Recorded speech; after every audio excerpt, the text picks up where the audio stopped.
बिस्मिल्लाहिर्रहमानिर्रहीम अस्सलामु अलैकुम वरहमतुल्लाहि वबरकातुहु। आज कुर्बानी के मसाइल पर गुफ्तगू होगी।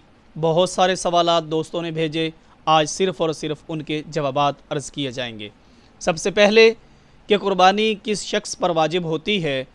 जिसके पास 52 तोला चांदी की कीमत या चांदी या उस कीमत की कोई और चीज़ जो उसके ज़ाती इस्तेमाल में ना हो, उस पर कुर्बानी वाजिब होती है।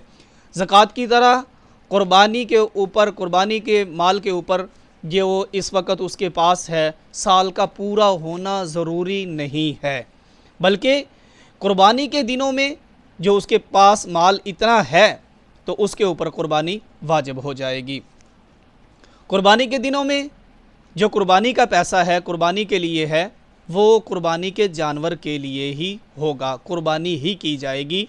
वो पैसा किसी ट्रस्ट, किसी इदारे को, किसी यतीम खाने को नहीं दिया जा सकता। हाँ, अलबत्ता किसी भी वजह से कुर्बानी ना की जा सकी, कुर्बानी रह गई किसी भी आर्ज़े की वजह से, मजबूरी की वजह से, तो फिर कुर्बानी के बाद उस कुर्बानी के जानवर की कीमत, दरमियाने जानवर की कीमत सदका करना ज़रूरी होगा, क्योंकि वो पैसा आप इस्तेमाल नहीं कर सकते साहिब इस्तिदाद आदमी के लिए जिस पर कुर्बानी वाजिब है। कुर्बानी के जानवर की उम्र के मुतालिक बकरा, बकरी, दुम्बा, भेड़ 1 साल का होना ज़रूरी है, 1 साल का होना चाहिए। अलबत्ता दुम्बा, भेड़ में 1 साल से अगर कम उम्र भी हो, लेकिन वो इस तरह हो कि वो साल के जानवर के बराबर लगे, तो उसकी कुर्बानी भी जायज़ है। ये ज़हन नशीन कर लीजिए, बकरा बकरी की उम्र 1 साल मुकम्मल है, कामिल है, उससे कम नहीं होनी चाहिए। इसी तरह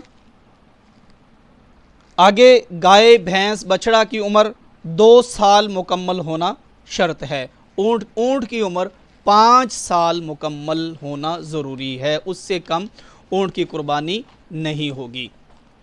खस्सी कुर्बानी की जानवर की कुर्बानी अफजल है, और हिस्सेदारों में अगर कोई शख्स गोश्त की नीयत से शामिल होता है तो किसी की कुर्बानी नहीं होगी।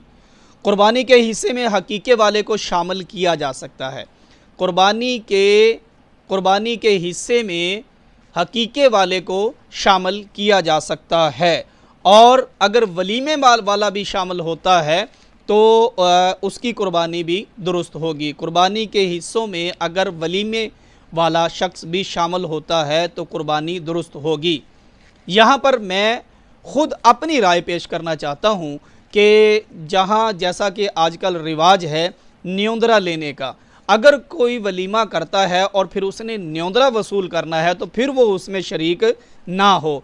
अगर दावत वलीमा करना है जिस तरीके से सुन्नत अमल है, और कोई तोहफ़ा तहाइफ लोग दे जाते हैं जिसको लिखा ना जाए, उस तोहफ़े को लिखा ना जाए, जो कल को उसी शर्त के साथ वापस किया जाना हो, फिर जायज़ है। अगर लिखा तोहफ़ा लिखना, न्योंदरा लिखना, ये इस पे वो जायज़ नहीं होगा। और जंगली जानवर चाहे वो घर में पाला हो, उसकी कुर्बानी नहीं होगी। शुरका का मौजूद होना ज़रूरी नहीं है। जो लोग कुर्बानी कर रहे हैं, कुर्बान गाह में कुर्बानी के वक़्त उनका मौजूद होना लाजमी नहीं है। हाँ, इजाज़त होना ज़रूरी है। दूसरा ये कि कुर्बानी के जानवर को हाथ लगाना ये भी ज़रूरी नहीं है। और जिस जानवर का सींग जड़ से उखड़ जाए उसकी कुर्बानी नहीं होगी। अगर कम टूटा है तो फिर वो जायज़ है। ईद नमाज से कबल अगर जानवर बीमार हो गया या इसको ज़िबा कर लिया गया तो वो भी कुर्बानी नहीं होगी।